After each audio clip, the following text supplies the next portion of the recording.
नमस्कार, मैं Mohan Dubey. VSRS news में आप सभी का स्वागत है।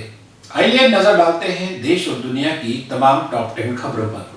लखनऊ में मोहनलालगंज सीट से भाजपा सांसद कौशल किशोर के घर में चल रहे फैमिली ड्रामा ने रविवार की रात खतरनाक मोड़ ले लिया। उनकी बहू अंकिता सिंह ने उनके ही घर के सामने अपने हाथ की नस काटी। वहां मौजूद सुरक्षा कर्मियों ने आनन फानन में उन्हें सिविल हॉस्पिटल में भर्ती कराया। अब उनकी हालत स्थिर बताई जा रही है। आत्महत्या की कोशिश से पहले अंकिता ने 5 मिनट 10 सेकंड का वीडियो जारी किया था, जो अब वायरल है। इसमें सांसद की बहू अंकिता रोते हुए कह रही है कि मैं इस दुनिया से जा रही हूँ।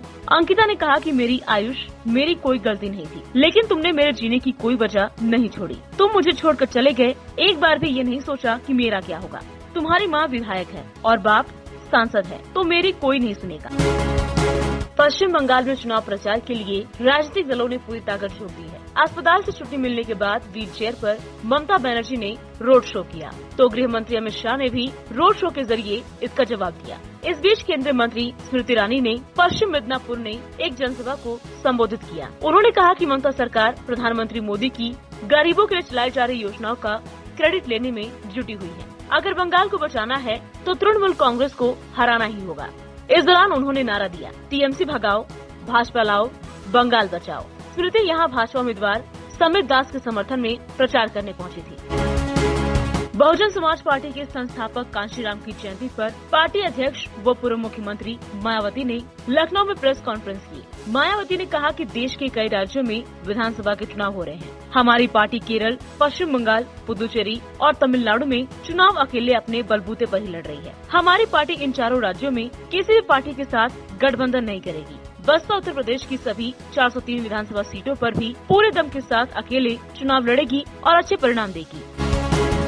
भारतीय जनता पार्टी के एक दिवसीय प्रदेश कार्य समिति बैठक का आज लखनऊ के इंदिरा गांधी प्रतिष्ठान में आगाज हो गया है। इसका शुभारंभ लखनऊ के सांसद तथा केंद्रीय रक्षा मंत्री राजनाथ सिंह ने किया। समापन मुख्यमंत्री योगी आदित्यनाथ करेंगे। इस दौरान कृषि कानूनों को लेकर किसानों की नाराजगी, पंचायत चुनाव और मिशन 2022 आदि मुद्दों पर चर्चा होगी। बता दें कि बतौर प्रदेश अध्यक्ष स्वतंत्र देव सिंह की अगुवाई में कार्य समिति की पहली बैठक है। इससे पहले मई 2017 में बैठक हुई थी। इस बैठक में हिस्सा लेने के लिए प्रदेश के सभी क्षेत्रों में करीब 600 नेता पहुंचे हैं। बिहार विधानसभा की तेजस्वी की मंत्री वाली टिप्पणी पर सदन के अंदर से लेकर बाहर तक सियासी तपिश की आंच महसूस की जा रही है।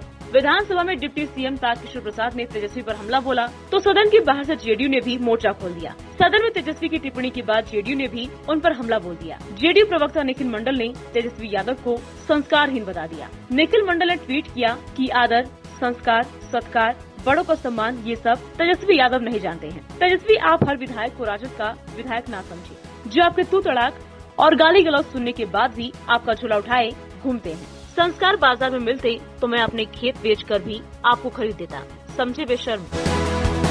विधानमंडल के बजट सत्र का आज 15वां दिन है। विधानसभा में कार्यवाही के दौरान डिप्टी सीएम तारकिशोर प्रसाद विधानसभा अध्यक्ष विजय सिन्हा पर भड़क गए। उन्होंने कहा कि आप विपक्ष के नेता को संरक्षण दे रहे हैं। मंत्रियों का अपमान बर्दाश्त नहीं किया जाएगा। दरअसल तेजस्वी यादव के सवाल के जवाब के दौरान अध्यक्ष ने मंत्री प्रमोद कुमार को फटकार लगा दी। विधानसभा अध्यक्ष ने कहा कि जवाब में फैक्ट दें, यदि कोई संशय हो तो दोषी अधिकारियों को सजा दें, जांच कराइए। बिहार के भागलपुर जिले के गोपालपुर विधानसभा से विधायक नरेंद्र कुमार नीरज उर्फ गोपाल मंडल एक बार फिर से चर्चा में है। इस बार गोपाल मंडल एक वीडियो को लेकर चर्चा में है। इस वीडियो में जेडीयू विधायक जबरदस्त डांस कर रहे हैं। बताया जा रहा है कि ये वीडियो महाशिवरात्रि के मौके का है। महाशिवरात्रि पर आयोजित कार्यक्रम में विधायक गोपाल मंडल मंच पर महिला डांसरों के साथ ठुमके लगाते हुए दिख रहे हैं। वे डांस करते हुए मंच पर उछलते दिख रहे हैं। राकांपा अध्यक्ष शरद पवार ने रविवार को दावा किया कि असम को छोड़कर भारतीय जनता पार्टी बाकी 4 राज्यों में चुनाव हारेगी।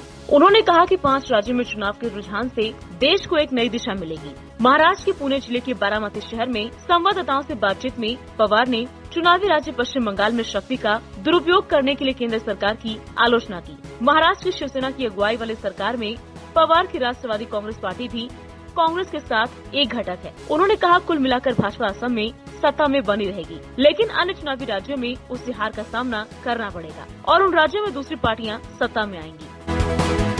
पेंच के जंगल में घायल बाघिन अवनी की शावक की मृत्यु हो गई है। शनिवार को उसे उपचार के लिए गोरेवाड़ा प्राणी संग्रहालय लाया जा रहा था, लेकिन उपचार के पहले ही उसने दम तोड़ दिया। रविवार को उसका पोस्टमार्टम किया जाएगा। शावक को बाघिन PTRF 84 के नाम से पहचाना जाता था।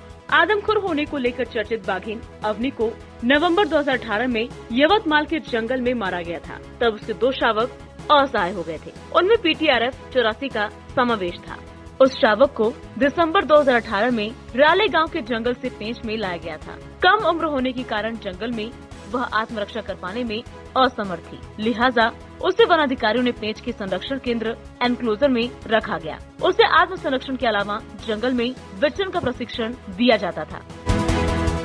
गृह मंत्री अमित शाह पश्चिम बंगाल और असम के 2 दिन के दौरे पर हैं। बंगाल के खड़गपुर में उनके हेलीकॉप्टर में तकनीकी खराबी आ गई। इस वजह से उन्होंने झारग्राम की रैली को वर्चुअली संबोधित किया। उन्होंने कहा कि एक समय बंगाल आध्यात्म और स्वाधीनता संग्राम की अगुवाई करता था। वंदे मातरम गान ने भारत को एकजुट करने का काम किया। अब बंगाल गुंडा राज में लिप्त है। मोदी सरकार की योजनाएं आप तक नहीं पहुंच रही हैं। इसमें सबसे बड़ा रोड़ा तृणमूल की सरकार है। उन्होंने लोगों से अपील की है कि आप सभी ये संकल्प करिए कि जो सरकार हमारे बीच रोड़ा बनी है उसे हम उखाड़ फेंकेंगे।